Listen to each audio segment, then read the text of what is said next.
तो दोस्तों स्वागत है आप सभी का आज के एक्सप्लेनेशन में, जो कि होने वाला है 2014 में आई एक American found footage horror movie पर, जिसका नाम है एग्जिस्ट। दोस्तों इस मूवी की IMDb रेटिंग है 5.2 आउट ऑफ 10 और इस मूवी की कहानी 5 लोगों के इर्द गिर्द घूमती है जो जंगल में एक पुराने बंद पड़े हुए केबिन में जाते हैं और वहाँ पर क्या क्या होता है ये हम आज के इस वीडियो में देखेंगे। तो वीडियो स्टार्ट करने से पहले अगर आप इस चैनल पर न्यू है तो इस चैनल को सब्सक्राइब करके बेल आइकॉन ऑल पर कर दें ताकि आपको ऐसी इंटरेस्टिंग वीडियोस की नोटिफिकेशन मिलती रहे। तो दोस्तों अब बिना देर के चलते हैं सीधा वीडियो की तरफ।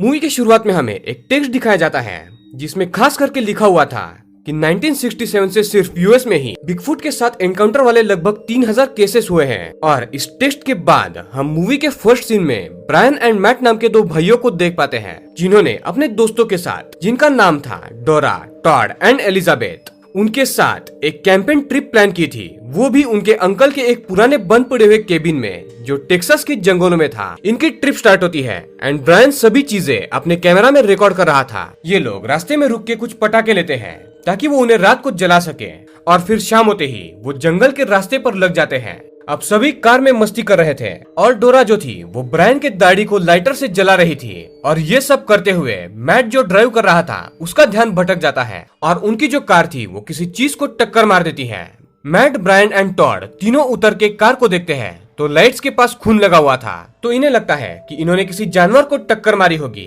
पर सुन जंगल से काफी तेज चीखने की आवाज आने लगती है और ये जो आवाज थी वो जानवर की तो बिल्कुल नहीं लग रही थी। टॉड, ब्रायन एंड मैट जंगल में थोड़ा सा आगे जाके देखते हैं तो आवाज काफी तेज हो जाती है और उन्हें कुछ हिलता हुआ भी दिखता है, तो डर के मारे ये तीनों कार में वापस से बैठ के वहाँ से भाग जाते हैं। जब ब्रायन कैमरा में चल रही रिकॉर्डिंग को चेक करता है तो उसमें उसे एक काला सा बड़ा क्रिएचर नजर आता है जिसे इन्होंने हिट किया था। इस बात को इग्नोर करके सभी लोग आगे बढ़ते हैं और यहाँ से उनका डेस्टिनेशन यानी कि वो केबिन पास में ही था। कुछ ही आगे रास्ता बंद था तो सभी लोग जंगल से केबिन की तरफ चलकर जाने लगते हैं और जंगल से अभी भी किसी के चिल्लाने की काफी आवाज आ रही थी और ऐसा लग रहा था मानो कोई तो जोर जोर से रो रहा हो। ये लोग इस बात को इग्नोर करके केबिन की तरफ जाते हैं और ये केबिन काफी खराब हालत में था। उसके जो डोर्स थे वो लॉक तक नहीं थे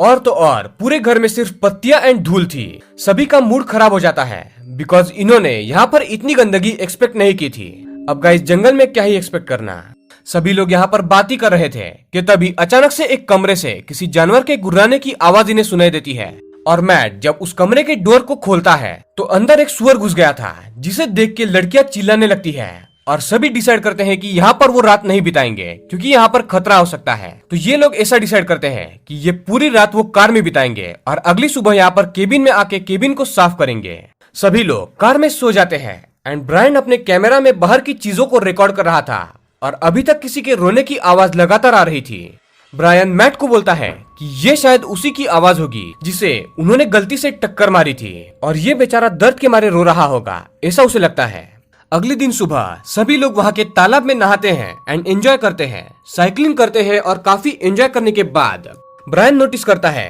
कि टोड एंड एलिजाबेथ जंगल में इंटीमेट होने के लिए गए हैं, तो वो उनकी रिकॉर्डिंग करने लगता है। पर उसके कैमरा में एक काला बड़ा सा क्रिएचर रिकॉर्ड हो जाता है। तो ब्रायन इस क्रिएचर को देख के काफी एक्साइटेड था और वो अकेला ही जंगल में कैमरा लेके उसकी रिकॉर्डिंग करने के लिए चला जाता है और रिकॉर्डिंग करते हुए वो ये भी बोलता है कि उसके अंकल का कहना था कि यहाँ पर जंगल में बिगफुट रहते हैं और इसीलिए उसके अंकल ने यहाँ पर रहना छोड़ दिया था। तो ये बोलने के बाद ब्रायन आगे बोलता है कि अगर उसे बिगफुट दिखे तो वो उससे दोस्ती कर लेगा, पर उसको भनक तक नहीं थी कि बिगफुट इनकी कितनी बजाने वाला है। सुन उसे बिगफुट के पैरों के बड़े बड़े निशान भी दिखने लगते हैं और उसे गुर्राने की काफी तेज आवाज भी आने लगती है और ब्रायन डर के मारे वापस से सबके पास चला जाता है। जब रात होती है तो सभी लोग केबिन के अंदर सोते हैं, पर ब्रायन कैमरा लेके बाहर पड़ा हुआ था इस उम्मीद में कि रात को वो बिगफुट को अपने कैमरा में कैप्चर कर लेगा। कुछ ही समय में उसे जंगल में कुछ आवाजें आने लगती है तो ब्रायन हिम्मत करके उन आवाजों का पीछा करने लगता है। अब वो आवाज उसके काफी पास आ गई थी। वो एक पेड़ के पीछे वेट करके जैसे ही आगे जाने लगता है अचानक से उसके सामने कोई आ जाता है जिससे ब्रायन गिर पड़ता है, पर असल में वो लोग मैट एंड टॉप थे जो उसके साथ मजाक कर रहे थे। जंगल में तीनों का ही काफी शोर हो रहा था और इस शोर को सुन के बिगफुट गुस्से में इनकी तरफ बढ़ने लगता है। ये तीनों जल्दी से केबिन में वापस आ जाते हैं बिगफुट के चिल्लाने की आवाज अब काफी पास आ चुकी थी और सून वो केबिन के पास आ जाता है। अंदर सभी लोग डरे हुए थे एंड ब्रायन अपने कैमरा में सब कुछ रिकॉर्ड करने की कोशिश कर रहा था और अभी भी इसी उम्मीद में था कि वो अपने कैमरा में बिगफुट को रिकॉर्ड कर ले। बिगफुट इनके डोर को खोलने की कोशिश करता है और बाद में शांत हो जाता है। अब अचानक से इतनी शांति हो गई थी कि सबको लगता है कि बिगफुट यहाँ से चला गया होगा और इसीलिए ब्रायन डोर के ऊपर की खिड़की से कैमरा लेके चेक करने जाता है तो बिगफुट वहीं पर खड़ा था और उस पे वो अटैक कर देता है, जिससे सभी चिल्लाने लगते हैं और सभी के चिल्लाने की आवाज सुन के बिगफुट जो है वो डर के मारे वहां से भाग जाता है। पर जाते हुए वो रात में ही इनकी कार को पूरी तरीके से तबाह करके वहां से चला जाता है, जिससे ये लोग जंगल से कभी भी बाहर नहीं निकल सके और बिगफुट इन लोगों को जान से मार दे। अगले दिन जब सभी लोग कार के पास जाते हैं तो सभी सोचने लगते हैं कि हाय हाय इस बिगफुट ने क्या कर दिया, और अब इनके पास कोई भी प्लान नहीं था तो सभी लोग सोचते हैं कि ये लोग अगेन केबिन में जाके आगे क्या करना है ये डिसाइड करेंगे। और यहाँ पर टॉड जो है वो ब्रायन को बोलता है कि ब्रायन तुम तो बड़े डींगे आंक रहे थे कि तुम्हें बिगफुट के बारे में सब कुछ पता है और तुम तो बोल रहे थे कि बिगफुट काफी शांत होते हैं और अगर उन्हें उकसाया नहीं जाए तो वो काफी शांत रहते हैं, तो ये जो बिगफुट का बच्चा है वो हम पर क्यों हमला कर रहा है। सभी डर के मारे अगेन केबिन में वापस आते हैं और डोरा पूछती है कि एटलीस्ट ब्रायन के अंकल को तो पता है कि हम लोग यहाँ पर हैं, तो अगर हम लोग घर पर नहीं गए तो वो पुलिस को लेकर यहाँ पर आ सकते हैं। पर यहाँ पर ब्रायन एंड मैट एक ऐसी बात बोलते हैं जिससे सबकी वाट लग जाती है। ब्रायन बोलता है कि उसने अपने अंकल के केबिन की चाबी चुराई थी और वो किसी को बिना बताए ही यहाँ पर आ गया है, यानी किसी को भी नहीं पता था कि ये लोग यहाँ पर हैं, यानी अगर ये लोग यहाँ पर मरते भी हैं तो किसी को भनक तक नहीं लगेगी। सभी मैट एंड ब्रायन पर गुस्सा करने लगते हैं और एंड में ये डिसाइड होता है कि मैट जंगल में साइकिल लेके जाएगा और जहाँ पर उसे फोन का सिग्नल मिलेगा वो वहाँ से 911 को कॉल करके वापस से केबिन में आएगा, जिससे इन्हें रेस्क्यू किया जा सकता है। और सब लोग इस बात से सहमत थे। मैट अपने साइकिल एंड हेलमेट पर 2 कैमरास लगा के जंगल में जाता है और थोड़ी ही दूर जाने पर उसके फोन में सिग्नल आने लगता है। वो तुरंत 911 को कॉल करता है पर वो कॉल कनेक्ट नहीं हो पा रहा था और जब पुलिस को कॉल कनेक्ट होता है दोनों को भी एक दूसरे की आवाज सुनाई नहीं दे रही थी। तो मैट अपने अंकल को कॉल लगाता है और बोलता है कि वो और उसके दोस्त आपके केबिन में आए हुए हैं और उनकी जान खतरे में है, तो प्लीज जल्दी से यहाँ पर आ जाओ। और उसका अंकल फॉर्चुनेटली ये बात सुन लेता है, पर तभी मैट के सामने बिगफुट आता है, जिसे देख के मैट साइकिल भगाने लगता है, पर काफी देर हो चुकी थी और बिगफुट उसे गिरा देता है और अपने साथ कहीं पर ले जाता है। यहाँ पर सभी लोग केबिन में थे और जितने भी विंडोज एंड डोर थे उन्हें सामान लगा के सील कर रहे थे ताकि बिगफुट अंदर ना आ पाए। और ये करते हुए इन्हें इसी केबिन में एक बेसमेंट मिलता है जहाँ पर छुपा जा सकता था और वहाँ पर एक गन भी पड़ी हुई थी जिसमें कुछ बुलेट्स भी थी। और इस गन को देख के सभी काफी खुश थे और बाहर जाके वो लोग मैट का इंतजार करने लगते हैं, पर यहाँ पर मैट नहीं बिगफुट आ जाता है और वो मैट की साइकिल इनकी तरफ फेंक देता है।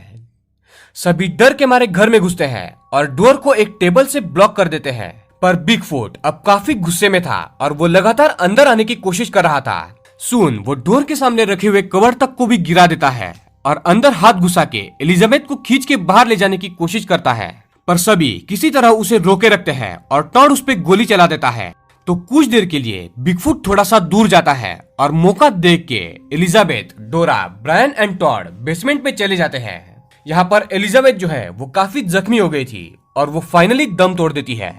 यानी अभी सिर्फ 3 लोग बचे थे, ब्रायन, डोरा एंड टॉड। सुन बिगफुट अंदर केबिन में घुस आता है और इनकी आवाजें सुन के वो बेसमेंट में भी घुसने लगता है, पर इस बार टॉड जो है वो उस पे गोली चला देता है और वो उसे लग भी जाती है, जिसके चलते दर्द के मारे कराते हुए बिगफुट वहां से भाग जाता है। अगली सुबह टॉड, ब्रायन एंड डोरा जंगल से बाहर जाने की कोशिश करते हैं और रास्ते में उन्हें ब्रायन का हेलमेट मिलता है जिस पर खून लगा हुआ था। इन्हें लगता है कि वो अब तक तो मर चुका होगा और रोते हुए ये लोग जंगल से आगे बढ़ने लगते हैं और ऐसे ही चलते चलते इन्हें पूरी रात हो जाती है और यहाँ पर ब्रायन, डोरा एंड टॉड एक गड्ढे में छुप जाते हैं। तो जब ये लोग सोने की कोशिश कर रहे थे उन्हें किसी के चिल्लाने की आवाज आती है और ये आवाज मैट की थी और ब्रायन अपने भाई मैट की आवाज पहचान लेता है और ये लोग आवाज का पीछा करते हुए बिगफुट के रहने वाले अंडरग्राउंड गुफा के पास पहुंच जाते हैं और ब्रायन अंदर जाता है और अपने भाई मैट को जिंदा देख के वो काफी खुश होता है।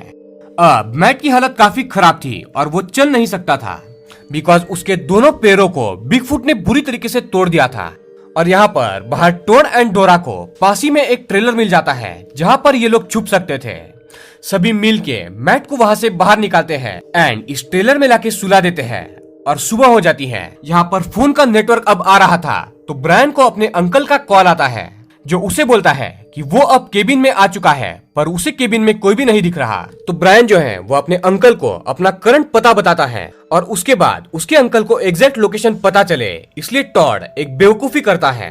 जो पटाखे शुरुआत में इन सब लोगों ने मिल के लिए थे,